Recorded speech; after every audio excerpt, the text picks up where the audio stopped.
The next thing I want to talk about is the priority of one anothering. One anothering is something that is not just something that happens by accident. It's something that we ought to have as a practice, a proactive practice in our life. It's something that needs to be intentional and proactive. You know, there's a story in the Gospels about the Good Samaritan. Jesus tells a story about someone who helped another person who was in need. But in that case, it was an example of someone who came along, just stumbled across somebody who was in need. Jesus uses this as an example of your neighbor, loving your neighbor. And that is good, that we ought to do that when we stumble across someone in need, that we should take care of them. But is that the only time that we take care of those who are in need?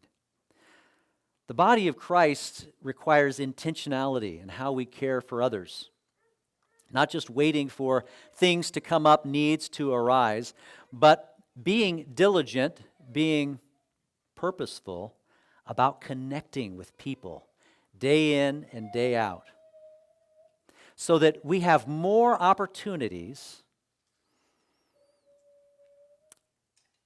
to help those in need, to bear one another's burdens, to encourage one another. Going back to Hebrews 10:24, again he says, "And let us consider one another in order to stir up love and good works, not forsaking the assembling of ourselves together, as is the manner of some, but exhorting one another, and so much the more as you see the day approaching." He's saying, hey, let's get together on a regular basis.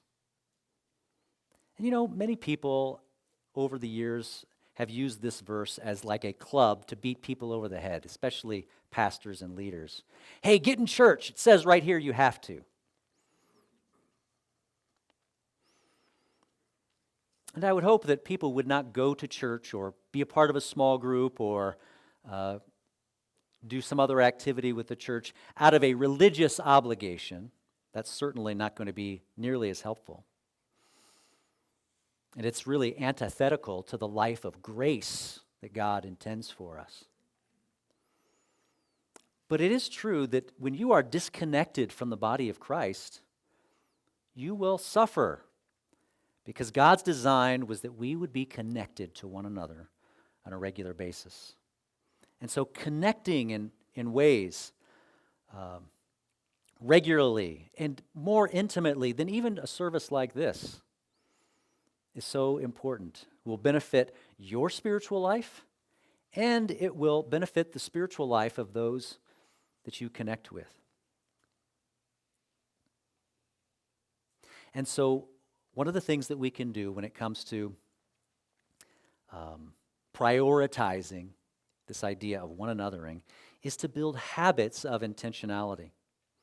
Attending church services is just one of those habits, and maybe not even the best one. Consider other habits of being intentional and connecting with others. And I just wrote down a few. We'll get into looking at this even further in the coming weeks. But hospitality. Schedule some time, maybe once a month, to have people from church over, or other believers, whether they're from the church or not. Schedule some time to invite people over, to have dinner, lunch, breakfast, whatever it is.